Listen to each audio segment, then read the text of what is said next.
Pero po, hindi po ako, wala po akong kinalaman. Mr. Chair, I'm sorry. We cannot allow this kind of attitude from Ms. Ong. Allow the members to finish their question, okay? Masyado kang pa-cute eh. Po, pasensya na rin po. Applied for a license in PAGCOR, and you will refuse a license, what kind of license? PAGCOR is not giving a license for apartments or buildings. They are giving licenses for POGO. What are you applying for? Cassandra Ong nakatikim nga ng pagalit dito kay Congressman Anjong kasi nga naman ay hindi pa nga tapos nagtatanong ang mga congressman sa kanya ay sumasagot na siya at dito ay sinupalpal nga siya ni Congressman at sinabi na masyado siyang pa-cute sa mga katanungan sa kanya at ang sagot sa kanya. Kaya narito guys, panoorin natin ang video. Pero po, hindi po ako, wala po akong kinalaman. Mr. Chair, I'm sorry. We cannot allow this kind of attitude from Ms. Ong. Allow the members to finish their question, okay? Masyado kang pa-cute eh. Hindi po, pasensya na rin po. Applied for a license in PAGCOR, and you will refuse a license, what kind of license? PAGCOR is not giving a license for apartments or buildings. They are giving licenses for POGO. What are you applying for? Yes po, Mr. Chair. What are you applying for? Nag-apply po kami for renewal po ng license po. Nang ano? PAGCOR po. Nang ano nga? PAGCOR po. Hindi, nang ano? License to operate po. For what? Anong i-operate? Naging mainit ang pagdinig sa House of Representatives ng mga congressman at si Cassandra Ong. Ito'y matapos mahalata ng isa sa mga nagtatanong na tila pinapaikot lamang ni Cassie Ong ang mga congressman. Mas uminit pa ang mga tagpo ng pagalitan si Cassie ng isang congressman. Panoorin natin ang nakakakaba ng mga tagpo sa pagdinig regarding sa POGO operations. Do you know that? Na medyo, siyempre, kung hindi ka mag-waiver, so eventually, hindi namin makikita yung mga bank transaction mo na maaaring doon namin makita yung mga sinasabi naming malalaking tao na involved sa operation ng POGO. Kasi doon kami nagkakaroon ng standoff eh. Once na, like for example, kay Ronaldin Baterna, pinaprocess na namin yung waiver na in-issue niya. Samantalang yung sa iyo, hindi namin ma-process because you have issued a temporary withholding the notarization of your signed waiver. So, baka kasi maano ka ng mga event na once na ang AMLAC nagpadala na dito ng tinatawag natin mga bank transaction mo because they have already elevated that to the court, magiging useless na rin yung waiver na ibibigay mo sa amin. Alam mo ba yan? So, you need to discuss that with your lawyer, Cassandra. Pag-aaralan po ng, hindi ko naman po, again, kino-close yung door for that waiver, but gusto ko po sana na mapag-aralan po muna ng aking mga abogado yung kasong sinampa po sa akin ng government agency po.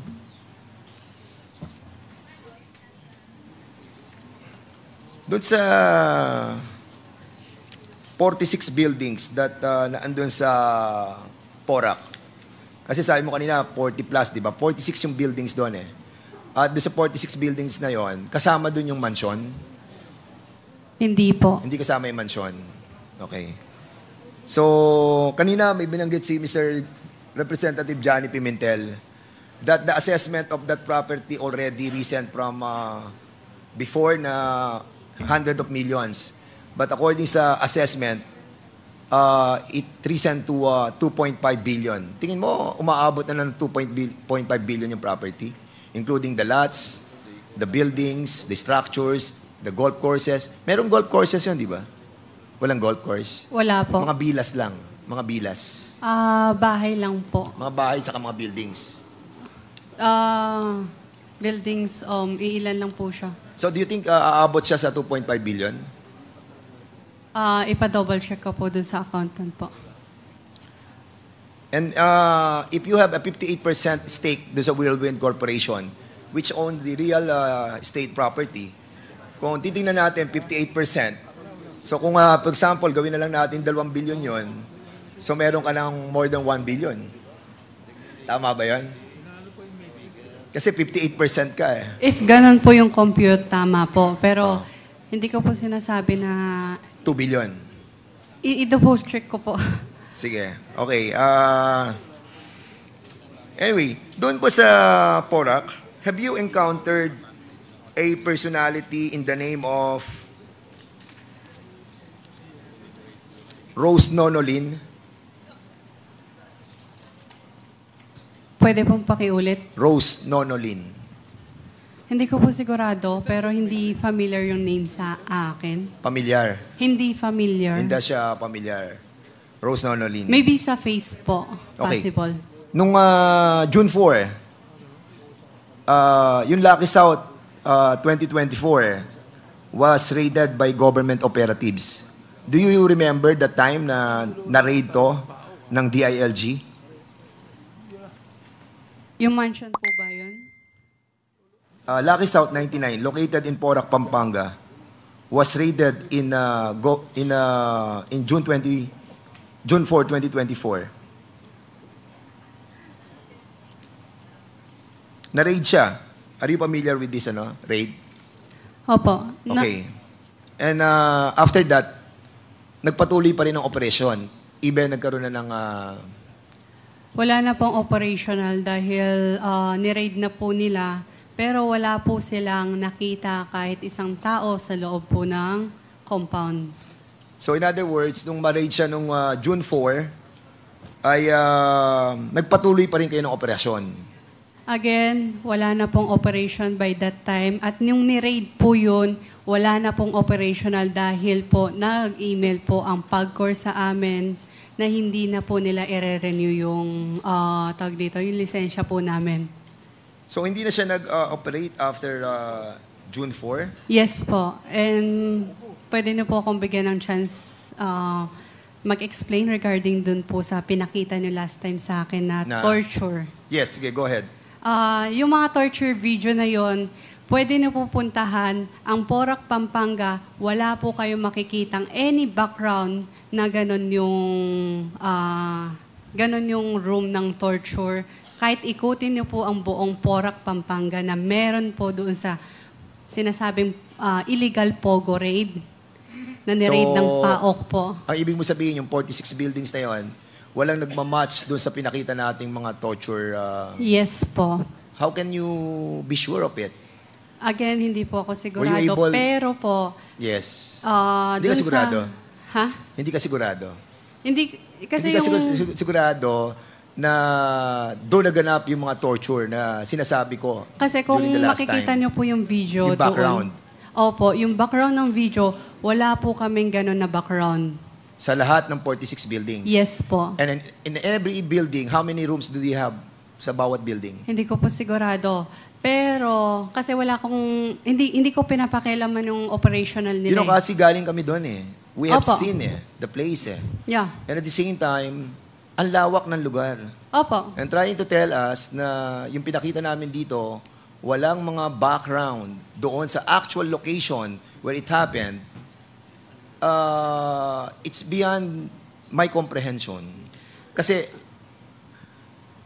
sa 46 buildings na yon, it's really hard to go around. Hindi mo kayang talagang puntahan ng lahat. And at the same time, kaya mong baguhin right away yung mga background na sinasabi mo. So don't tell us that the videos, the tortures that was raided by PAOK TF, and they were able to confiscate thousands of cell phones at nakuha mismo doon sa area where it was raided, doon nakuha yung mga video ng tortures. And I think it's quite offending on the part of the PAOK TF to tell this story na walang mga background na gano'n. Kung hindi mo siya mako-confirm that you were able to visit all the 46 buildings in that Pogo Hub. Mr. If Cassie, if you were able to see all of the rooms of the 46 buildings, then I will believe you. Mr. Chair, kami Yes. po nagpatayo doon. At nung niraid po yun, hindi na po kami nakapasok. Even Wordwin, hindi na po makapasok. Noong, Niraid po yun. Nung niraid, nung sinasabi nung June 4, hindi ko Yes. maalala yung exact date ng raid today. Nung niraid nung June 4, hindi na po kami nakapasok. Any staff from Wordwin, Wordwin, Lucky South, hindi na po sila nakapasok. so in other words, So, imposible. in other words, Cassie, you're telling us because you are trying to tell me that you know the different backgrounds o yung mga pasad ng different rooms and buildings for that matter, yung 46. So, meaning kung alam mo lahat yung mga pasad at yung mga background ng mga different rooms, you are directly involved in the operation of Pogo. Again, Mr. Chair, correct ko lang po ha. Kami po nagpatayo, kaya alam ko po Exactly. yung background. Pero hindi po at never po ako nangailam sa operational ng any Pogo po. Meron po ba ditong present na makakapagturo kung ako po ang kung nakisali po ako sa operational ng Pogo po? And that's why I was a bit shocked when you are trying to tell us that it's a different background ng mga torture victims that I have shown in the last hearing. Because parang ang feeling ko, alam na alam mo lahat ng bawat rooms ng bawat building doon sa Porac. And that's the reason why nagkaroon ako ng konting doubts sa sinasabi mo that you are not an operator of the Lucky South 99. And for that matter, Cassie,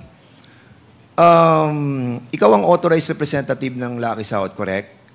Yes po. From to 2019 up to present. From 2019, meron naging ilan years na hindi po ako naging authorized po. Yeah. Yes po. Nung huli lang po. So, bali, And Mr. 2019 Chair- up to present, ikaw yung consultant. Nakalagay dito sa PDS mo that was submitted sa PAGCOR. 2019 to present, Lucky South 99 Outsourcing Incorporated, consultant ka. Correct? 2019 po, and meron po sa pagitan ng 2019 hanggang present, wala po ako. So, you lied. Nung lied present, You lied on your PDS. Kasi sinasabi mo No. dito, 2019 to present, Lucky South 99 Outsourcing, consultant ka. And, yes, iba yung consultant po sa... yes. And 2023 up to present, Lucky South 99 Outsourcing Incorporated, authorized representative ka. Opo. Yun. So, meaning, hindi ka nawala sa Lucky South 99. I mean, nung panahon na yon, yes, consultant pa po ako, pero madalang na lang ako naging consultant. Pero nito you are a part of the Lucky South 99 from the inception up to 2024. Is that correct? Yes. Okay. So, in other words, even you are a authorized representative from 2023 to present sa Lucky South 99, naging incorporator ka naman ng Whirlwind Corporation from 2022 to present. Hindi ko po sigurado yung year. It's in the PDS. Yeah. Hindi ko po sigurado yung year. Yes, you submitted this sa PAGCOR. Kaya I'm just basing this on the documents that I have right now. At lumalabas dito na 2022 to present, ikaw ang executive assistant ng Whirlwind Corporation. 2023 to present, ikaw naman ay authorized representative ng Lucky South 99. And noong March 26, 2024, you have the 58% of ownership of the Whirlwind Corporation. Is this correct? Yes po. Okay. And as a matter of fact, Cassie, yun na nga, katulad na nabanggit natin noong nakaraang hearing, you were with Attorney Harry Roque and Altenco when you paid yung kakulangan ng Lucky South 99 doon sa opisina ni Altenco. Tama? Opo, nagpasama lang po ako ng time na yun. So being the authorized representative, ikaw naghawak ng pera para ibayad sa PAGCOR. And it reaches like $500,000 yung mga binayad mo sa PAGCOR. Am I correct? Hindi ko po sigurado dun sa amount. Pero yes. Yeah. Kasi nasa nasa PAGCOR documents. So I want you to go back doon sa isang document sa Radyo Pilipinas anchored by Michael Rogas and Lawrence Tanhoco noong June 14, 2024, aired at news item that Parmalee Queen Roslyn intends to retrieve some items from the Porac Pogo. The news cited an unnamed source from PNP Region 3 who they tried to bribe allegedly through a certain Alvin Constantino. So, andun daw si Roslyn, yung mga gamit niya sa Pogo, sa Porac. And that's the reason why a while ago I asked you about si Roslyn. So, hindi mo siya kilala talaga. Hindi ko po sigurado kung kakilala ko siya. Maybe sa face, but not sa name The reason po. why I ask you about this Nono Lin, kasi siya yung asawa ni Wen Xiong Lin, who is involved with the drug trade starting nung year 2003. At kung nandun si Rose Nono Lin, according sa Radio Pilipinas, anchored by Michael Rogas and Lawrence Tanhoco, then worried kami na ang pogo mo ay merong mga involvement of drugs. Hindi ako nagsabi nito, ha? Yes, Ang nagsabi nito yung Radyo Pilipinas. Opo. Hindi ko po alam yan. And possible hindi ko po talaga siya kilala. Again, hindi ko po yung Pogo. Iba po yung Pogo sa Yes, I'm real sorry estate po. for that. And hindi So, po ako naging operational ng Pogo. Yes.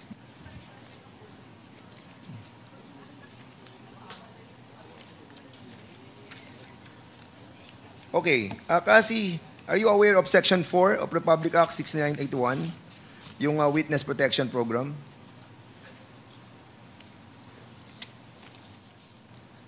Pwede kong tanungin yung lawyer ko for that.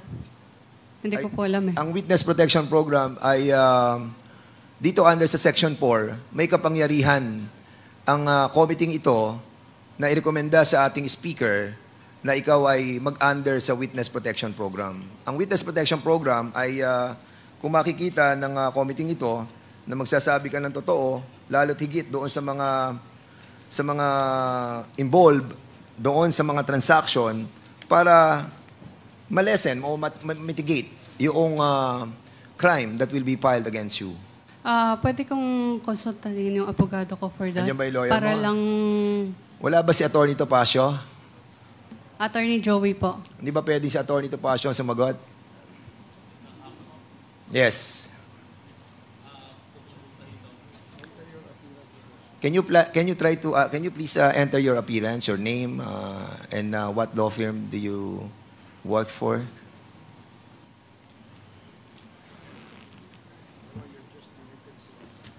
Yeah. Good afternoon, Your Honor. I am Joselito Lumangaya. I am the law partner of Attorney Ferdy Topacio. Unfortunately, Attorney Topacio is... You are limited to just give her a legal advice, okay? Yes, Your Honor. So try to talk to her for 30 seconds and explain the WPP.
Okay, sige, Cassie, are you aware of the WPP? Na-explain na po ng Sige. lawyer ko po. Ano sabi? Ah, Na-explain na sa'yo? Yes po, in-explain so ano niya po masasabi mo sa WPP? That under Republic Act 6981. So, kasi yung waiver na binigay mo sa amin, tapos withhold mo, so, kung hindi mo na siya itutuloy, at hindi na natin malalaman yung mga sinasabi namin about doon sa mga bank transactions that you have issued, then, basically, mapupunta na talaga sa korte lahat yun. So, you will not have any opportunity anymore to enter into our WPP. With regards to Section 4, with regards to Section 4. Doon naman sa DOJ, they have also the process of entering the WPP. Pero we are giving you the opportunity, the fastest way, no? Here. Kasi in aid of legislation kami. But of course, certain lawyers, no, law firm, siyempre gusto nila mahabang proseso sa korte. Di ba? You know that. Because, may bayad ng lawyers eh. Di ba? Dito, mabilis yung proseso namin. And once you enter the WPP, no, if we see that your revelation entails that amount of being under the program, then mamimitigate yung mga kaso that will be again, Mr. filed Chair, against you. Sige, go ahead. hindi ko po sinasarado yung pag-waive ko po. Again, sinign ko po siya that night nung binigay po ni Comsec po sa akin. Okay. Hindi po ako nagdalawang isip. Pero dahil nga po finailan nila ako ng kaso, I just want to, para maging protected din sa sarili ko. But you have to remember, yung filing ng kaso sa iyo, it's a for preliminary investigation. So ngayon, ang tanong ko sa iyo, Cassie, kasi sa dami-dami naman na pumasok na pera doon sa Whirlwind, saka sa Lucky South. So sino mga nare-remember mo that you issued check na mga kilalang personalidad? Wala po. Wala ka na-issuean? Sa pagkakaalala. Wala po. Sa pagkakaalala mo. So may nakakalimutan ka pa? Hindi po. I mean, sa pagkakaalala ko po, wala po. You're under oath. Yes po. Kaya nga po, sa pagkakaalala ko po, Sa wala po. pagkakaalala mo. Opo. Alam mo, magandang sagot yan eh. Kasi kapag na-corner ka naman, sasabihin mo, ay, naku, nakalimutan ko kasi yun. Di ba? Hindi po. Di ba? Ang alam ko po, wala po. Wala kang naaalala na politiko, senador, gobernador, mayor, congressman? Wala po. Wala po. Wala. Wala po. Okay, cash. Yung binigay mong cash. Saan po? Sa mga tao sa likod ng Pogo. Connected sa Pogo po. Oo, yes. Again, Mr. Chair, Wala din. hindi po ako Ang nagbibigay. operational ng Pogo. Okay, so, we're trying to make it sure, no? Kasi, ha? Ayan, sabi ni Chairman Ako, talaga, alam mo kasi kasi, Kindly wrap up. we wanted to help you, no? Kasi 58% yung ownership mo ng Whirlwind. And when you issued a transmission of money to PAGCOR amounting to more than $500,000, including the $50,000 cash, no? Medyo questionable na sa amin yun eh. Kasi siyempre, for a young businesswoman as you are, no? Parang yung paghahawak mo ng ganung malaking pera, medyo mag-iisip kami kung talagang galing sa'yo. Or, sino nagbigay sa'yo ng ganung kalaking pera? Regarding naman sa PAGCOR payments po, hindi po siya galing sa amin at hindi po siya galing sa Whirlwind. Galing po siya sa Lucky South. Correct. Lucky South. Sa renter, yeah. Yes, Lucky South 99, di ba? Yes, galing sa mga So- okay lang po i-explain ko. Yes, sige, go ahead. Oo. Kasi ito yung in-issue mong Yes po. That's why nandyan po yung pangalan ko po. Ako po yung authorized po ng Lucky South para magbayad po niyan. Yes, correct. Opo. So ngayon, Yung pera na po yan, hindi ko po in-issue from my own. Hindi din po siya galing sa corporation po namin. wait. In-issue mo tong $200,000 sa account number 340-403-7632. Yan yung sa PAGCOR Dollar Fund. At ito naman ang galing sa iyo, Catherine Ong, Lucky South Outsourcing Incorporated, OGL 23-1102. Tapos, andito yung account number. So, kaninong pera yon? Yung pera po yun, galing po sa Lucky South. Na ikaw ang nag-issue. Na ako po yung nagbayad. Sige, kaya nga, wire transfer. Hindi po siya transfer. Binayad mo ng cash? Yes po, sa Land Bank po. Ayan po yung resibo po. Yeah, ikaw nagbayad ng cash sa Land Bank. Yes po. So, dinala mo yung pera na $200,000 sa Land Bank para payment doon sa PAGCOR. Opo. At sino nagbigay sa iyo ng $200,000? Si Mr. Cheng po. Si Yung assistant ni Mr. Cheng. Ching. C-H-E-N-G. Ayun ang alam ko kasi Chinese eh. Okay. Alright. Pwede interject lang si Ay, okay, sige, go ahead, Congressman. Paduano. Ano lang po, Miss Cassie. Kasi, kanina pa po naririnig ko that you are not involved in Lucky South 999 operation. But inadmit mo po that during your visit in PAGCOR to settle the accounts of Lucky South 999 with Harry Roque, bakit ikaw? Di ba sabi mo kanina, you're not involved in the operation of Lucky South 999? Then, all of a sudden, you represent Lucky South 999 sa PAGCOR na alam mo, pogong pinag-usapan doon, that the sublease agreement, not the sale of the property in which ang claim mo is real property lang kayo. And you've said na hindi ka involved sa Pogo. But now, you're confirming that you represent Lucky South 999 to settle the account of a Pogo licensee, which is Lucky South 999, doon sa PAGCOR. Napaka-inconsistent po.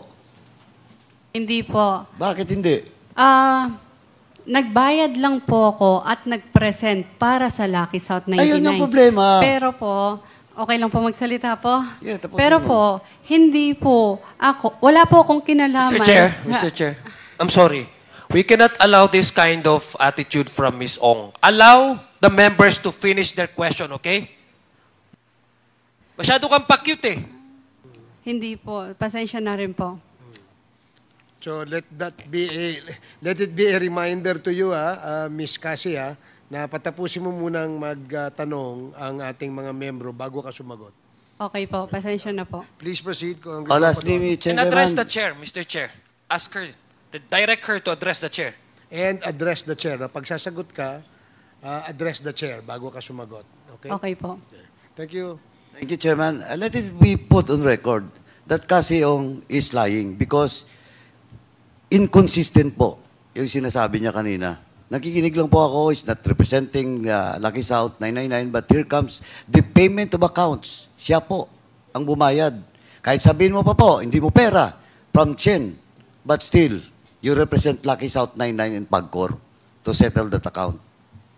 That's on record. At pag dinay mo, you're lying na. Thank you, Congressman Paduano. Please proceed, Congressman Fernandez. Okay, Cassie,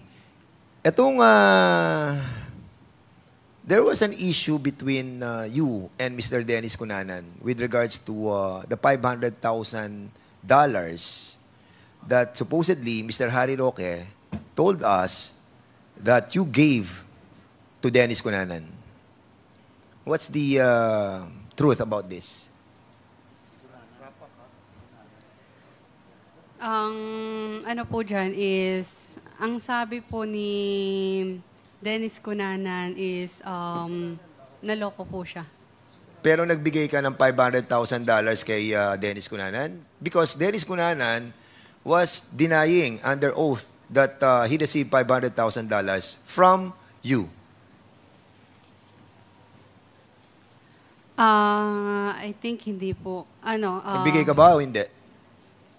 Nagbigay po pero hindi po buong 500 po. Magkano binigay mo? I-double check ko po. Mr. Chairman. Cassandra, panay ka check ha? Hindi po, Mr. Chair. Hindi mo matatandaan yung ganong kalaking pera, $500,000 or $400,000 na ibinigay mo kay Dennis Cunanan? Personal mo bang binigay yung $500,000? Sabihin na natin $400,000. personal bang binigay kay Dennis Cunanan yung 400,000 or whatever price is that? Whatever amount is that? Personal ba o hindi? Yes po. Personal. Binigay mo sa kanya. So, kung binigay mo yung almost $500,000 kay Dennis Cunanan, so ibig sabihin, nagsisinungaling si Dennis Cunanan. Mr. Chair, hindi po isahan yan. Yes, no matter what. So, basta nagbigay ka ng almost 500,000 kay Dennis Cunanan. Nagbigay ka. Hindi ko po alam yung amount, pero nagbigay po, pero hindi isahan po. Okay, is Dennis Cunanan here? Yes, yes, he's here. Kindly wrap up your question. Yes, I'm Congressman about to Fernandez. be done, Mr. Chairman. Mr. Dennis Cunanan, so you were denying the $500,000, and according to Miss Miss Cassie, Cassandra, nagbigay siya sa'yo ng $500,000 or less than $500,000. Ano ba totoo dito, Mr. Dennis Cunanan? Your Honors, we will stand by our statement that we didn't get that. Whatever the reason for their action, I suppose they just wanted to get a payment plan with PAGCOR, which eventually they were able to settle with PAGCOR. So I suppose, Your Honors, on that aspect of the fund that they were talking about, nothing was missing with the government agency, and I suppose that is something that they have to deal with me personally, and we will act on it based on how it is being presented, Your Honors. Because as far as we are concerned, since that time on until this point in time, nothing legal have been happened on our part. We were even being asked support to help them with their reapplication for registration. So if that thing happened, I suppose they will not even call back on me and ask for support, particular to their re-registration, reapplication for registration. Yeah, okay. Were you able to hear what she just said on this committee regarding the $500,000 that you misuse the money of $500,000? Is that correct, Cassie? Ang pagkakaalam ko po is parang naloko po siya. Naloko ka daw. Opo, pero hindi, ang alam ko po is hindi po. But you are denying that you accepted money from Cassie Ong. Yes, Your Honor, because we don't deal directly. So Your in other Honors. words, Mr. Chairman, somebody is lying between the two. Maliwanag na maliwanag, may nagsisinungaling sa inyong dalawa. Hindi namin malaman kung ikaw o si Cassie. Your Honors, if I may, when I was working for them as their liaison, particular to their application for registration, we did. We helped them facilitate their fees with PAGCOR, and these were properly documented. That's why they got their license. Okay, thank you. Cassie, meron ka bang what you call this acknowledgement, receipt that you have given him the staggered amount of $500,000? Mr. Chair, bali, naging witnesses lang po ako noong mga panahon na yon. Naging Pero, what? Naging what? Naging witness lang po. Chair. Pero, Point of order. Yes, sir. What is the point of order of Congressman Akop? The resource person has not been recognized by the chair and she is answering. Yeah. That's the rule that I stated this morning, Mr. Chair.